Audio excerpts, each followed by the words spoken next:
好，我阿東啊。係，hello，大家好，阿斌。咁今日咧同阿東咧嚟到我哋大亞灣嘅銷冠樓盤啦，就係我哋嘅華發自在城嘅。咁咧喺整個大亞灣嚟講啦，咁華發咧都係第一個樓盤啦，喺整個大亞灣嚟講。咁相信咧喺港人心目中嘅朋友啦，咁華發啦，同埋我哋嘅雅居樂啦，同埋我哋碧桂園啦，咁呢三個開發商咧係大家比較認可嘅一個項目嚟嘅。咁華發咧，發家致富嘅地方咧就係我哋嘅珠海啦。咁阿斌之前喺珠海做地產噶嘛，咁對華發咧比較了解嘅。咁華發咧喺珠海嚟講嘅話咧，可以講係龍頭企業啦。咁基本咧10個樓盤咧有8個樓盤咧都係我哋華發開發嘅。咁所以話咧，咁華發咧喺我哋港人心目中嘅朋友個地位咧係比較高嘅。咁相信咧，咁喺港人心目中咧，過嚟大陸呢邊買樓盤嘅話咧，有華發嘅樓盤咧，一定咧都係會選擇噶啦。咁今日咧同阿東咧嚟到我哋呢個即係大亞灣嘅華發自在城嘅話咧，都係一個比較靚嘅項目嚟嘅喎。係，因為呢個項目咧真係非常之大啊，所以佢點解話係個個月都係穩居喺大亞灣呢邊嘅一個銷量樓盤嚟嘅。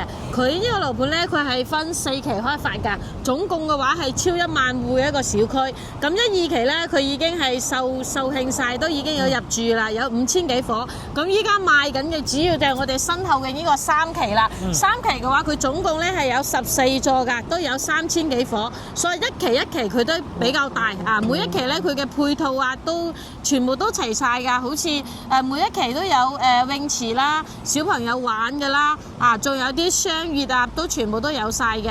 咁佢仲呢個樓盤咧，仲自帶一個育才市場嘅，自帶學校嘅一個樓盤。嗱，佢嘅位置咧就係位於大亞灣西區啊，呢個龍海1路與呢條龍山5路嘅一個交界處嘅。咁佢咧去到我哋嘅一個沙田地鐵口嘅話，都係非常之方便嘅。即係喺我哋3期啊，即係龍海1路呢個位置就可以坐呢個 M187啊，坐10站就可以去到沙田地鐵站啦，大約都係15分鐘咁樣啦。啊，除咗去沙田地鐵站，仲有即係出行比較方便嘅就係呢個高鐵啊。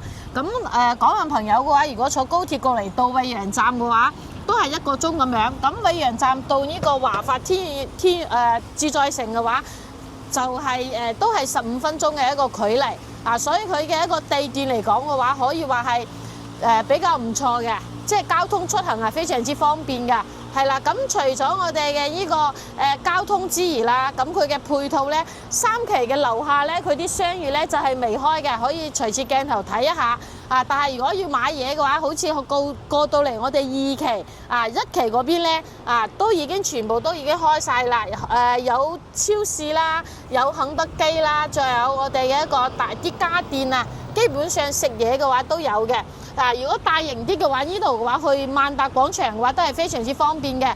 往我哋嘅右手邊啊，坐公交嘅話都係3、4個站咁樣啊，打個車過去嘅話都係10分鐘唔到一個距離，3公里咁樣啊，或者去天虹啦啊，去淡水嘅1中心嘅一個距離都係非常之近嘅。所以呢個位置咧，相當於係屬於西區一個中心嘅一個地段嚟㗎啦，係啦。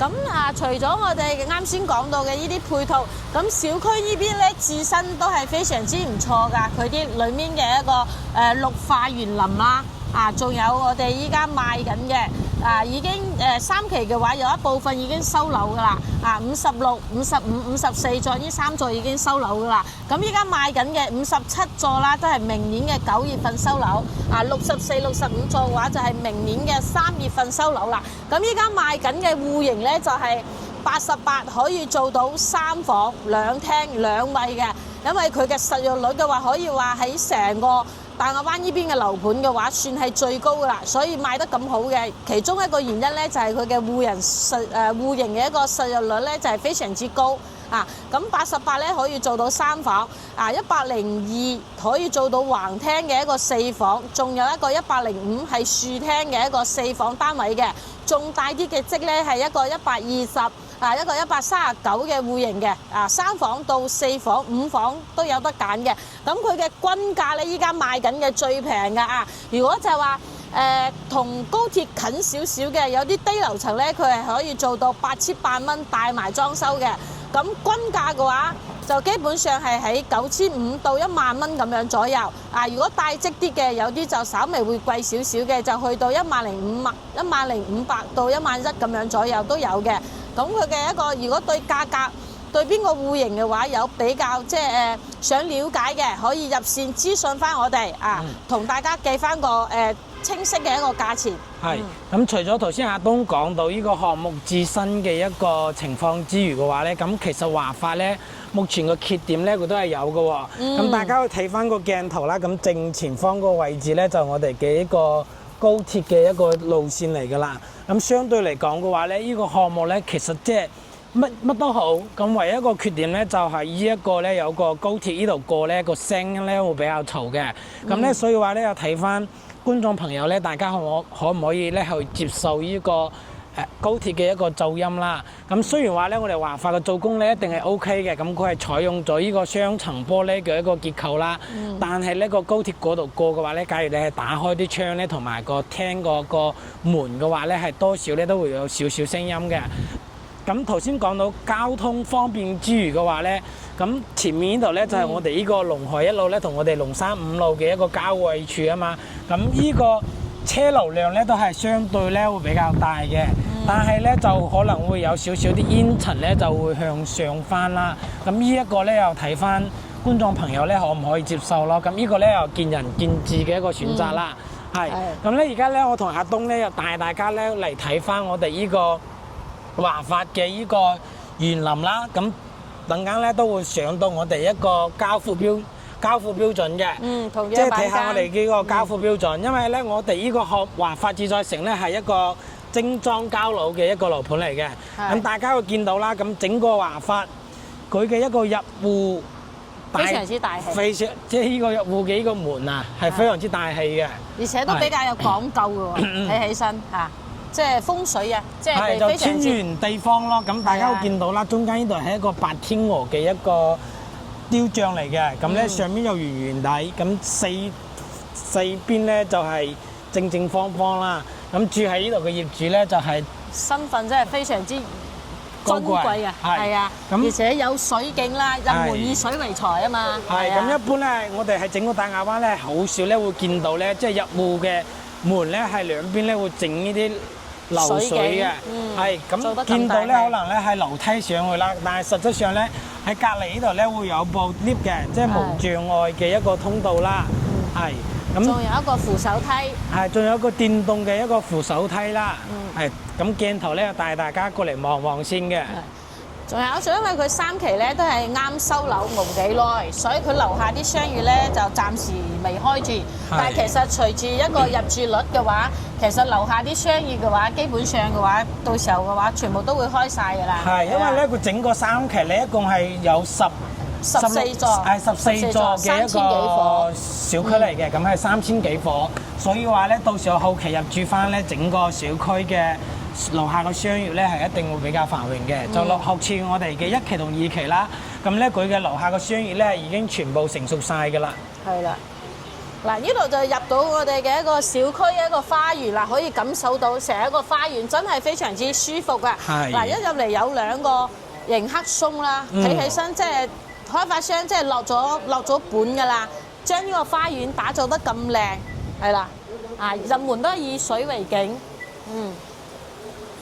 而且佢嘅樓間距咧係非常之闊嘅喎，每棟與每棟之間咧唔會話即係樓對樓咁樣，最起碼嘅話有60米以上嘅一個樓間距㗎，係啦，咁佢依家賣緊嘅就係仲有貨量咧賣緊就係我哋呢座57座。同前面嘅呢個64同65座，係啦，呢個係我哋嘅57啦，咁咧就已經目前咧在售嘅一個動售，係咁57咧就係我哋嘅2梯4伙嘅單位啦，係都係唯一依家六棟咧，唯一一棟係2梯4伙嘅，係其他嘅話都要去到2梯5伙，係，咁咧仲有賣緊咧就係我哋前面嘅呢一棟咧就係我哋嘅64同埋我哋嘅65棟啦，咁目前咧在售咧就係呢3棟嘅，咁咧仲有貨尾單位咧就係我哋嘅54啦，仲有少少嘅一啲貨尾啦。咁大家睇翻呢個小區嘅園林嘅話咧，係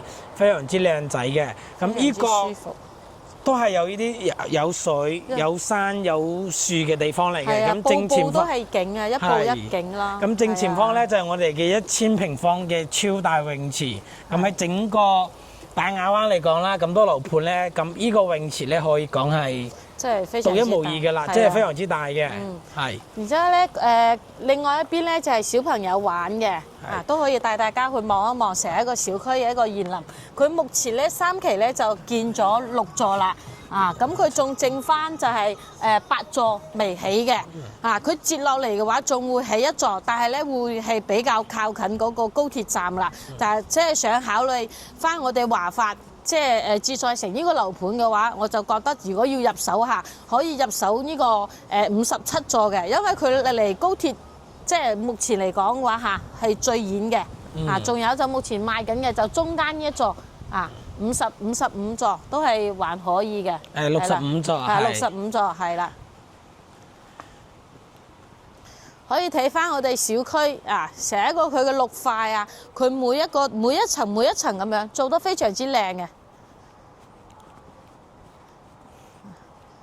咁大家咧就可以代入式啦，咁就跟住我哋阿東咧去睇翻呢個小區嘅園林啦。係啦，嗱，呢度就係小朋友玩嘅啲滑滑梯啦，可以見到佢每一棟嘅話前後嘅樓間距咧係非常之闊嘅，唔會話樓對樓咁樣係啦，咁佢接落嚟嘅話就會起一座咧，就喺係53座就會起，即係相對於真係喺離高鐵嘅話就非常之近㗎啦，高鐵線路係就係即係賣完呢3座，呢2棟。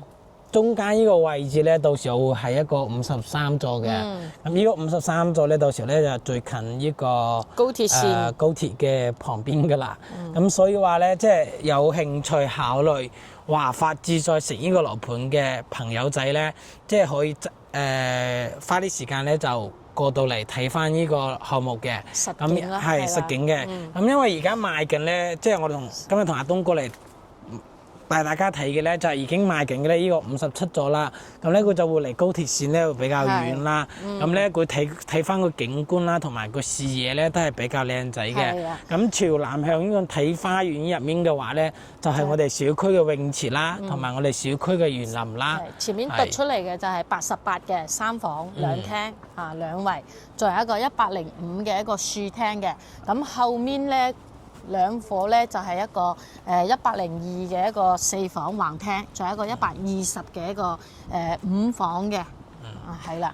咁佢依家咧3期咧賣完呢3座嘅話，佢接翻落嚟元旦嘅話就加推嘅就係1期嗰邊嘅一個13座嘅一個單位啦。13座嗰個單位咧都係靠近高鐵線路嘅。係都係可以話叫做咩一線一腳就係一線臨高鐵就比較近高鐵噶啦。係啦。咁個聲咧就比較嘈嘅。係。所以話咧近呢半年1年啦，或者1年1-2年咧，即係想選擇華發嘅話咧就。而家大家會抽時間出嚟咧睇望望呢個57棟嘅，依家嘅57同呢個64、65呢3座。係咁57棟咧，阿斌都比較建議大家去選擇嘅一個項目嘅，即係呢個東秀。係咁咧，等間咧我哋飛翻個航拍俾大家，即係睇下成一個華發一個全景啦。仲有目前嘅一個交通。咁我哋依家就帶大家上去我哋嘅一個樣板間，同一個交樓標準，俾大家望一望。依家嘅一個88。同一個102、105，仲有一個120嘅一個單位嘅一個貨量嘅一個情況啦。係，咁大家我同阿東咧比較建議咧，大家係選擇呢個87咧同埋102呢2個戶型嘅。係。咁咧都係我哋經過即係專業嘅對比去分析出嚟咧，係覺得呢2個戶型咧係最靚仔嘅，加埋個價格咧總體嚟講咧係。比較低啊嘛，因為佢積數比較細。其實佢4個戶型咧，88呢個戶型咧，佢嘅價錢係最低嘅。係。但係102嘅呢個咧就舒適度咧，相對於嚟講會更加舒服。係啦。咁我哋事不宜遲，上去望一望。係咁啊！睇完我哋個呢一個介紹啦，咁帶大家睇下我哋呢一次嘅航拍啦。咁啊，同樣啦，今次嘅航拍咧都喺我哋嘅3期嘅呢個大門呢度飛起身嘅。同樣啦，可以見得到啦，成個自在城嘅呢一個3期門口嘅呢個綠化咧都做到 OK 嘅。啊，成個大門啦都係呢種跳高式嘅呢種設計。咁嗱，成個3期目前喺鏡頭見到嘅呢兩邊咧就係55號樓同埋呢一個56號樓嘅。咁55號樓嘅話咧係12月份就會交樓噶啦，然之後56同埋後面嘅54嗰邊嘅話咧就係喺上個月就已經交咗樓噶啦。啊，成個3期目前嘅話主要賣緊嘅就係我哋鏡頭前呢一個位置呢一棟啦。咁啊呢一棟嘅話咧就係57號樓啦，2梯5火嘅呢一個設計同埋2梯4火嘅設計，成個自在城目前嚟講嘅話咧，呢一個57號樓，因為暫時未收樓啦，就唔知佢嘅品質會唔會好似之前咁樣啦咁差啦。但係咧，我個人認為呢個樓盤嘅最大一個賣點就係呢一個我哋叫呢一個實用面積啦，或者使用率啦特別高啦，因為佢本身呢個屋苑嘅話係有一個搭板嘅房間係贈送嘅。啊，咁啊同樣啦，3期後面呢一啲空地大家鏡頭見到啦，其實都係暫時未有施工嘅呢一啲地方。啊，所以可以睇得出，我哋3期嘅呢啲單位賣完之後嚇，特別係隔離嘅呢一個57號樓，呢個57號樓賣完之後，可能就會賣2期1期嗰邊㗎，挨住高鐵比較近嘅嗰邊。啊，鏡頭見到啦嗰邊啦，而家目前嗰邊嘅話咧，都暫時未有封頂嘅。所以如果後期真係要賣呢一邊嘅話咧，可能都係以呢一個期房啦，即係我哋叫預售啦為主噶啦。咁當然啦，呢幾棟嘅話咧，我個人咧係唔建議去買呢邊嘅，除咗話個價好平啦，因為首先中間嘅呢條高鐵啦，大家鏡頭見到而家咧就係有條高鐵經過噶啦，咁嘅話咧就會比較嘈啊。然之後嘅話，如果係同樣呢一邊都要賣到8、9千嘅話咧，我個人覺得個價格咧真係冇辦法接受啦。啊，因為遠少少嗱，鏡頭見到嘅遠少少嗰邊就係珠江4個月城，咁嗰邊而家咧近高鐵嗰啲咧都係賣緊6000幾蚊，啊，咁你自在城呢邊嘅話咧，你要同佢哋搶，可能你都要賣6000幾蚊啦。但係我就唔知佢後面嘅話呢個定價會點樣啦。咁啊，同樣嘅2期嘅後面，即係呢兩棟樓後面咧，就係我哋嘅呢個學校。咁而家自在城咧比較多深圳人住嘅原因咧，都係因為呢個學校啦開學咗之後，就有好多我哋嘅呢一個業主朋友啦，就搬翻咗嚟呢一邊住啦。所以講緊成個自在城而家嘅呢一個配套啦，其實都還 OK 嘅。學校啦有嘅，商業啦都係有一部分嘅啊。然之後唯一我個人認為唔係幾好嘅地方就係佢今次嘅交樓啦，俾阿紅嘅呢一個感覺就好差嘅啊。但係同樣啦，差嘅話咧，佢個價格都唔算話貴，8、9千蚊。咁要睇翻每個人嘅一個接受程度啦，啊！咁因為而家大亞灣啦都有好多樓盤可以作為對比嘅。咁嗱，呢個樓盤嘅話咧，從呢一個角度可以見到啦，一期其實咧交樓到而家都差唔多有接近5、6年左右嘅時間啦。你話好舊咧都唔屬於嘅。成個自在城嘅話咧，金地嘅呢個物業講真嚇，佢管理得都還 OK 嘅。成個園林啦方面啦都係靚仔嘅。然之後鏡頭見到嘅呢一部分都係1期嘅挨住高鐵嘅呢4棟樓啦，啊，成個1、2期嘅話咧，其實從上2個月啦，紅利航拍嗰陣時到而家咧，變化唔係好大，都係同樣仲喺度起緊呢幾棟樓嘅，啊，咁然之後呢一邊望過嚟嘅遠遠地嘅呢一個位置啦，就係呢一個街市啦。咁而家街市咧到而家都仲未進駐嘅嚇，今年年初嗰陣時咧就有聽到佢哋話呢個街市會有開始有商家進駐。但係而家都嚟緊差唔多接近12月份啦，呢個街市仲未有啊。咁啊，再飛翻嚟3期呢邊啦，因為而家主要講緊嘅，如果大家買，我就真係建議大家買呢一邊嘅3期啊，因為3期嘅話咧，你對比1期、2期嚟講嚇，園林啊、花園啦、社區嘅呢一個配置啦，都會靚仔啲啦啊。所以點解個人建議買呢一邊，兼且呢一個3期係會離呢一個高鐵會更加遠一啲㗎。咁啊，同樣啦，目前咧都可能有部分嘅業主準備收樓55棟噶啦。咁啊，收咗樓嘅業主，大家都不妨可以講一講自己嘅意見啊。因為阿紅咧今次收樓，其實喺華發呢一邊咧，係覺得華發嘅呢一個交樓品質俾到我哋係好敷衍嘅啊。但係嘅話咧，同樣啦，可能每個人嘅意見唔一樣，都可能係阿紅遇到，其他人冇遇到，呢個就要睇翻各位業主啦嚇。咁啊，飛到3期裡面嘅呢一部分做好嘅園林，其實啦新新淨淨都啱啱做完啦，都冇話咩其他嘅殘舊方面嘅，只不過可以講翻嘅成個自在城因為啱啱交樓3期，所以嘅話入住率係冇咩嘅啦，基本上話係冇入住率嗰種噶啦。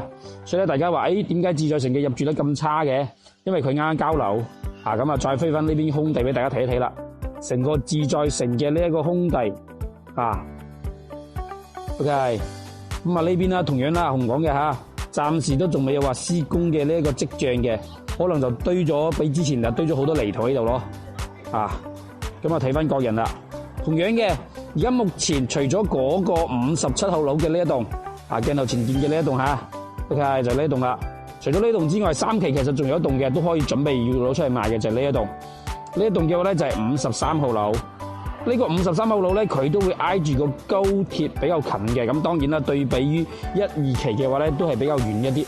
但係對比於成個3期嚟講嘅話咧，呢一個53號樓咧就係相對於比較近高鐵嘅一棟樓啦。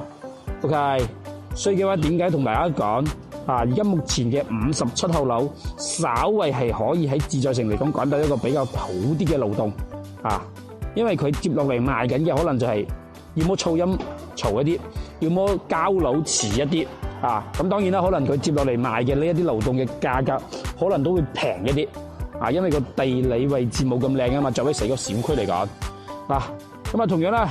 成個視頻嘅航拍啦，同大家就同大家講解到呢度啦。接落嘅啦，就會去到我哋嘅樣板間嗰邊啦。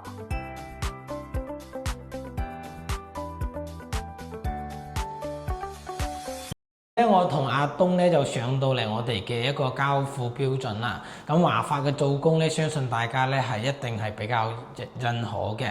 咁咧加埋咧華發嘅一個做工啦，同埋佢個團隊啦，關於呢個交付嘅咧係比較唔錯嘅。咁咧鏡頭咧睇過嚟啦，咁咧我哋就嚟到呢個102方嘅呢個交樓標準咧，係俾大家望望嘅。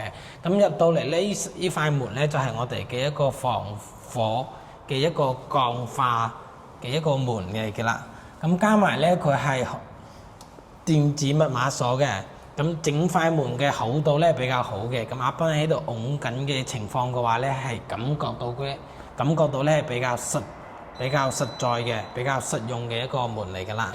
咁入到門口嘅話咧，咁就係我哋嘅一個其中嘅一個廁所啦。咁102方咧，佢係做到我哋嘅一個4房2廳2衛嘅一個單位啦，係咁個廁所嘅話咧就冇呢一塊玻璃嘅，咁到時候後期咧大家咧就係自己裝上咧都係1000零2000蚊咧就裝到個玻璃噶啦。咁呢個廁所嘅空間咧都係比較實用嘅，比較闊用嘅。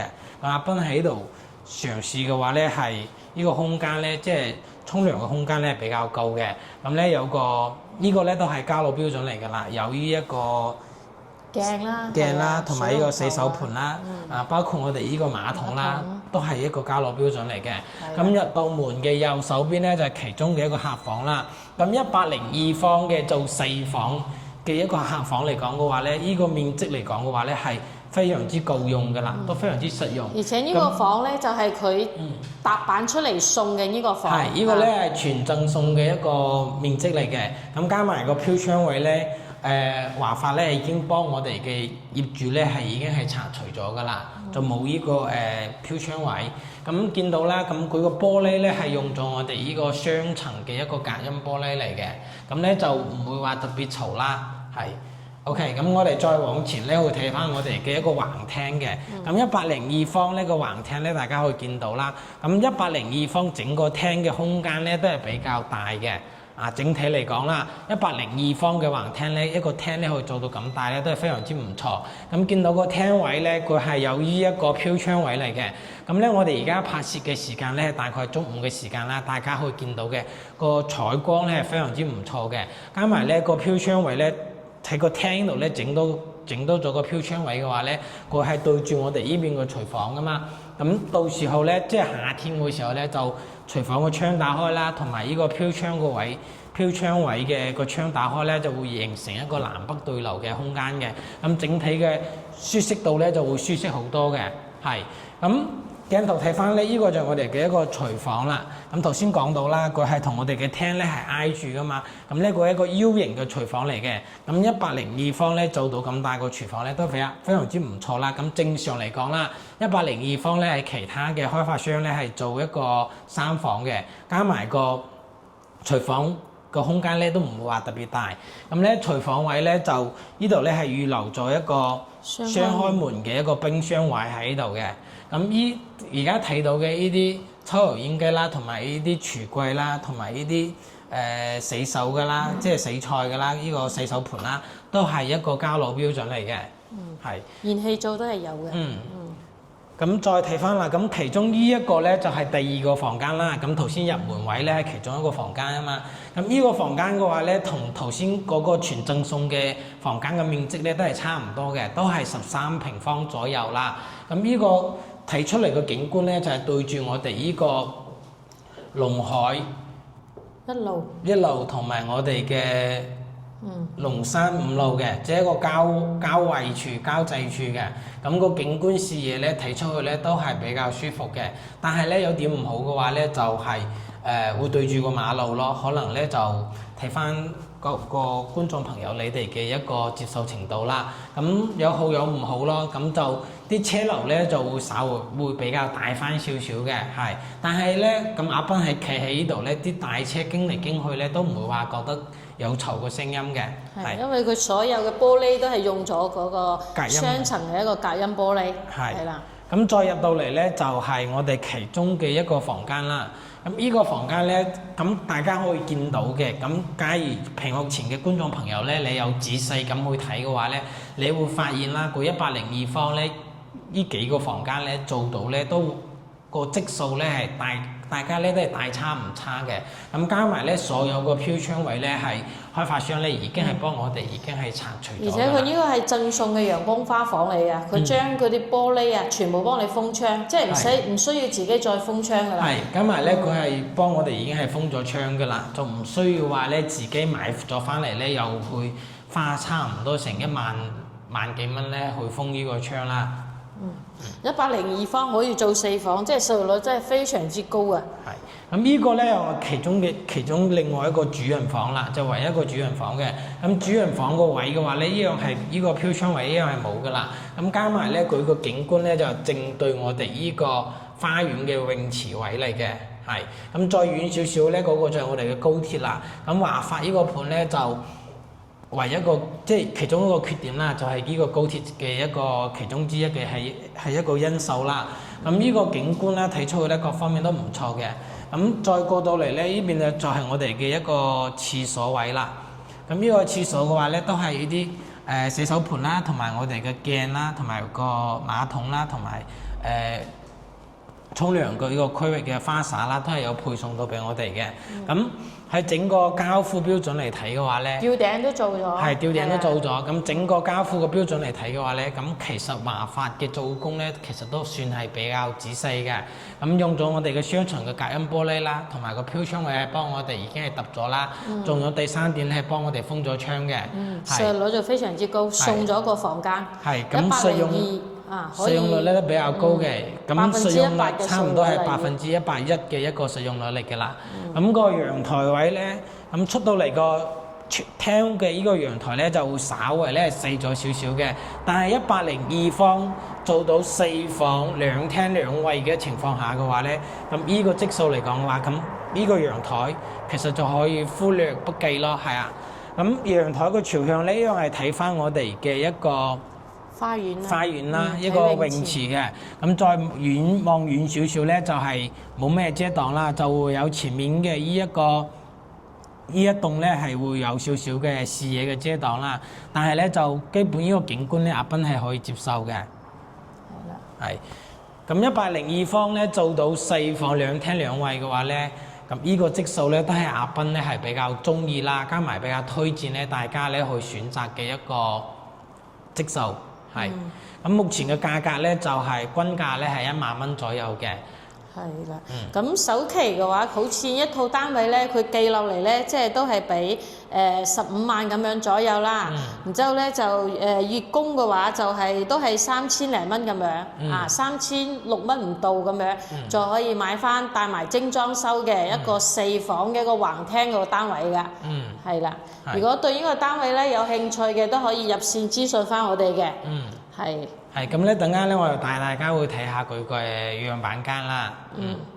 咁咧，我同阿東咧就上到嚟我哋依個樣板間啦。咁咧就帶大家咧去望望依個樣板間嘅一個情況。咁咧57棟咧就係我哋嘅2梯4戶嘅一個單位嚟嘅。咁個鏡頭咧我跟住過到嚟啦。咁依個87方嘅話咧就係我哋嘅3房2廳2衛嘅一個戶型嘅。咁87方嘅話咧，佢做到嘅一個空間咧係非常之舒適嘅。咁大家可見到入到嚟睇我哋樣板間啦。咁入到嚟嘅話咧，就係一個開放式嘅廚房。咁咧依個樣板間嘅設計咧做到咧，即係屬於呢個享受型嘅。咁阿斌咧都係比較中意呢種開放式嘅廚房啦，因為咧佢同做嘢食啦，同埋端出到呢個餐台咧，咁咧生活起身咧比較舒服嘅。咁入到嚟嘅話呢個房間呢，呢個呢就係我哋其中一個房間啦。咁呢個房間呢就係全贈送嘅。咁呢個房間呢就係搭出嚟噶啦。咁原先呢開發商早期呢賣1期2期嘅時候呢，呢個搭出嚟嘅房間呢係需要收4萬蚊到5萬蚊嘅一個費用嘅。咁而家呢係唔需要再收呢個費用噶啦。咁搭出嚟嘅呢個房間呢，大家都見到啦，都係比較闊落嘅。都係10幾平方嘅一個房間。咁87平方嘅房間咧，可以做到咁大咧，做3房2衛嘅情況下咧，呢個房間咧其實真係嚟講嘅係好大嘅。咁可能大家喺屏幕前嘅觀眾朋友咧，可能個視頻咧睇到係唔大嘅，但阿斌咧喺度真實嘅感受咧，呢個房間咧係非常之舒適嘅。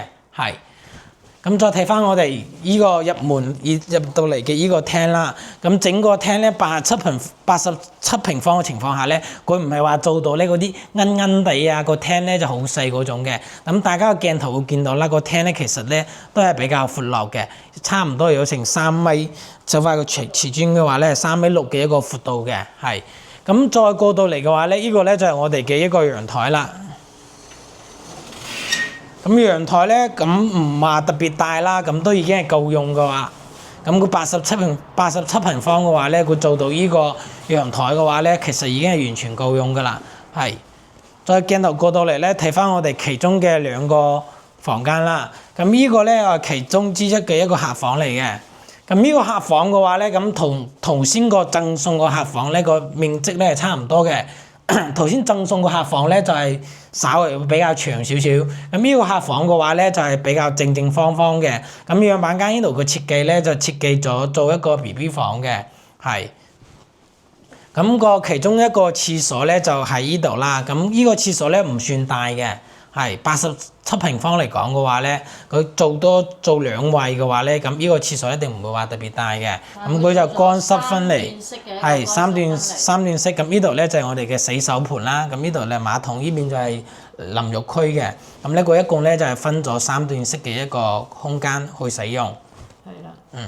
咁再鏡頭過到嚟咧睇翻啦，咁呢個咧我哋主人房啦。咁呢個主人房咧真係比較大嘅。咁咧整體嘅主人房嘅面積嘅話咧，去到成21平方嘅。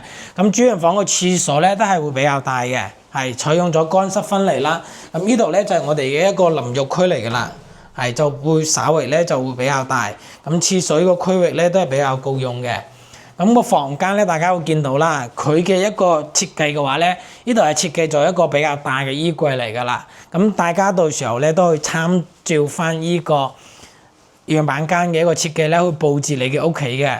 主人房咧，佢面積咧都有17-18個方嘅，所以非常之舒服嘅。佢所有房間大家會見到啦，佢所有啲飄窗位咧已經都係拆除咗㗎啦。咁到時候嘅膠爐標準咧都係一樣嘅，所有嘅房間嘅飄窗位咧都會幫大家咧拆除翻嘅。咁呢個87平方咧做到3房2廳2衛嚟講嘅話咧係非常之實用㗎啦。咁華發呢個盤咧，志在城咧佢嘅一個好大嘅優勢咧，即係佢嘅實用率咧可以去到咧100%嘅，因為佢贈送個面積係比較多嘅。OK， 咁隔離呢一個咧，咁87平方出到嚟隔離呢一個咧，就係我哋一個105方嘅4房書廳嘅一個單位啦。大家見到啦，一入到嚟嘅話咧，就係對住我哋呢個開放式嘅廚房嘅。咁呢個105方嘅廚房咧，就會比我哋頭先嗰個87平方嘅廚房咧會大好多嘅。係咁入到嚟嘅位嘅話咧，呢度咧就係其中一個房間啦。咁呢個房間咧都係全贈送嘅一個面積嚟嘅。咁咧都係搭板咧搭出嚟嘅。咁呢個房間咧係我覺得咧即係超大嘅。大家會見到啦，佢呢度咧係做咗一個咧即係會客廳嘅一個形式啦。咁咧呢個房間假如話你到時候攞嚟生活嘅話咧，或者你都可以參照翻開發商嘅一個設計啦，就攞嚟做一個茶室啦，或者一個娛樂區咧，都係非常之 OK 嘅。因為佢對住我哋嘅廳啊嘛，咁咧就係屬於一個使用嘅區域啊嘛，係。即係每年嘅使用率咧，真係非常之高啊！105做4房，而且每間房都咁大，客廳嘅話都係非常之舒適。係。咁呢個咧就係我哋呢個105方嘅廳啦。咁佢呢個廳咧，咁其實咧就係同我呢個87方咧係差唔多嘅。咁咧會稍微咧會闊少少，係。咁個陽台咧，咁其實話法咧，佢所有戶型嘅陽台咧，其實做到咧都唔話特別大嘅。咁咧可能呢個陽台咧就會稍微比較細啲咯。咁就睇翻你哋屏幕前嘅觀眾朋友嘅一個考慮啦。咁呢個陽台咧，阿斌咧係覺得會比較細嘅。咁再鏡頭咧睇翻咧啦，咁呢個咧就其中一個房間啦。咁佢105方嘅房間咧都係比較大嘅，咁就同我哋之前睇過嗰啲120幾嗰啲房間咧都係差唔多大細啦。就唔會話咧有一間嗰啲好細細地嗰啲房間啊，或者比較即係比較細少少嘅。咁呢個咧就係我哋其中嘅一個兒童房，係兒童房嚟嘅。咁鏡頭再過到嚟咧，咁呢個咧就我哋主人房啦。咁呢個主人房嘅話咧，就同我哋頭先87平方嗰個主人房個面積咧係差唔多嘅，係。所以話咧，大家會睇到啦，佢整體呢個華發嘅戶型咧都係超級實用嘅。每個房間咧都唔會話咧細，咁加埋咧都係比較方方正正嘅，係。呢個應該大啲，因為面積佢105，啱先嗰個87方。佢可以做4房，一般市面上咧105咧只能做3房嘅，佢可以做到4房。係，咁咧我哋而家再過嚟睇翻一個咧，即係阿斌比較中意嘅一個戶型啦。咁咧就係我哋呢個102平方嘅4房啦。咁佢係一個橫廳嚟嘅。而且獨門獨戶咯，呢個。係啊，即係私立自己一個單位。咁入到嚟嘅話咧，入門嘅左手邊咧就係我哋其中一個房間啦。咁呢個房間咧又係一個贈送嘅一個面積嚟嘅。贈送啊！係。咁出嚟開發商會幫你整好。係。咁有仔細咧會睇咗105方嘅朋友仔咧，你會依個贈送嘅依個房間咧就會稍為咧會比105方嘅會細翻少少嘅。咁頭先嗰個105方咧，佢設計咗一個會客廳啦，就會比較長。係。咁呢個咧就比較正方形少少嘅，就冇咁大。咁入門嘅右手邊咧就係我哋其中嘅一個衛生間啦。咁呢個衛生間嘅話咧就唔算大，但係已經係完全夠用㗎啦。咁呢個咧我哋嘅廚房啦。咁102方嘅廚房咧，佢採用咗一個 U 字形嘅一個設計嘅。咁呢度咧就預留咗我哋嘅一個冰箱位。係。咁呢個廚房咧，佢就呢個102方咧，佢就冇採用呢個開放式嘅廚房嘅，佢就屬於呢種包圍式嘅啦。咁呢個廚房咧就唔算大，因為佢冇做開放式啊嘛，所以睇起身咧會稍微咧細少少嘅。但係咧佢都係比較實用嘅，係都已經係滿足一個家庭嘅需求噶啦。咁呢個咧就係我哋嘅橫廳啦。咁阿東咧就將個鏡頭咧拉遠少少啦，咁會睇到咧我哋呢個橫廳咧係非常之舒適嘅，加埋阿斌咧咁一直以嚟嘅夢想咧都係想買一個橫廳嘅一個單位嘅。咁呢個橫廳咧又可以滿足到阿斌嘅一個需求啦。咁咧大家會見到啦，佢橫廳呢度咧係有一個通風採光嘅一個窗戶嚟嘅，咁一個飄窗位仔喺呢度，咁都可以擺放啲嘢。咁咧呢個咧我嚟102方嘅陽台啦。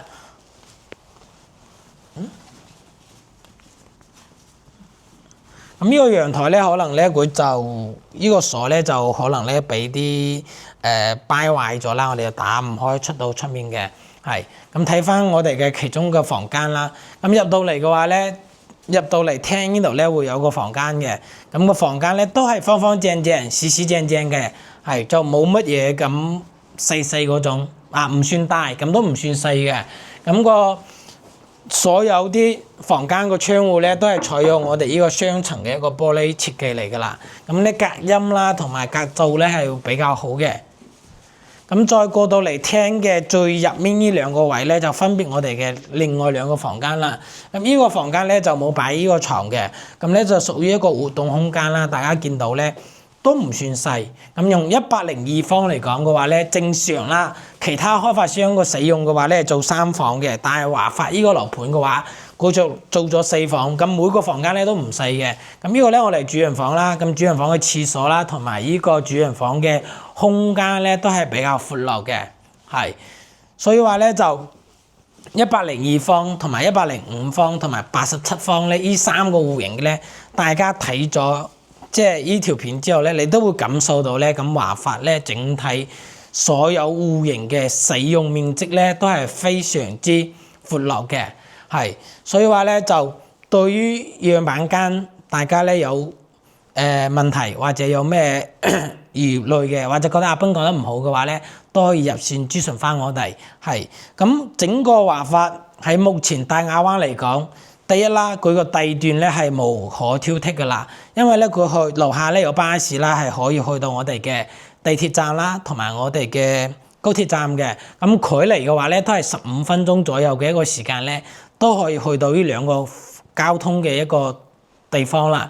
咁除咗交通之餘嘅話咧，咁頭先啦，我哋都有講到啦，門口咧即係向右手邊，即係嗰個龍海一路，即係往右手邊咧2-3個紅綠燈過到去咧，就係我哋嘅萬達廣場噶啦。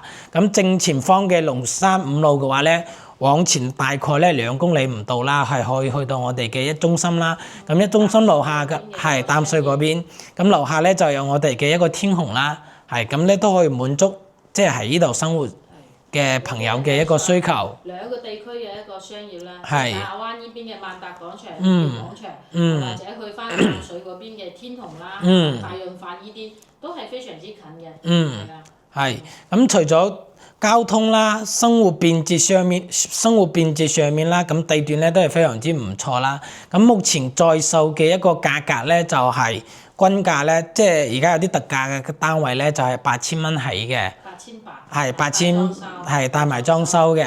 咁咧選擇嘅單位普遍嘅均價咧就係9500蚊到1萬蚊之間嘅一個幅度㗎啦。咁咧都係帶埋裝修嘅一個價格嘅。咁華發嘅樓盤咧，佢所有一個好處咧，就係佢係實用面積咧係超過110%嘅。咁咧所以話咧，你買落嚟嘅價格咧，可能話係整個目前啦，喺整個大亞灣嚟講咧，佢個價格咧唔算低嘅。咁咧佢同星河啦，包括我哋嘅潤區花園啦，喺大亞灣嚟講咧，目前包括呢個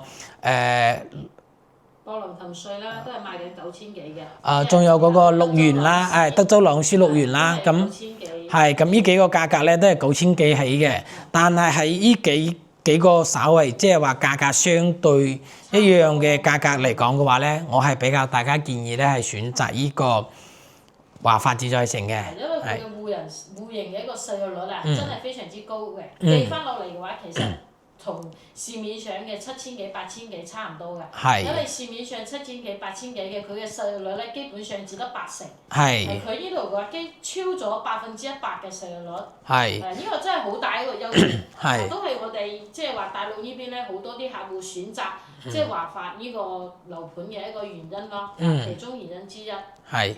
所以話咧就。睇翻觀眾前嘅朋友啦，即係你哋嘅一個需求啦。咁咧阿斌咧都係可以咧全程咧係專車接送咧，大家出到關咗之後咧可以通知我哋咧去接送你哋過嚟睇呢邊嘅樓盤嘅。係。俾翻咯。咁呢期嘅視頻咧就暫時到呢度啦。咁咧覺得阿斌講得唔錯嘅話咧，可以幫我哋點翻個讚嘅。咁有咩唔明白咧，或者有咩問題嘅話咧，都可以隨時咧入線諮詢翻我哋啦，或者咧喺我哋嘅視頻下方咧留言翻嘅。咁阿邦睇到嘅第一時間咧都會回覆咧大家嘅。咁呢期嘅視頻就暫時到呢度先咯，下期再見啦，拜拜。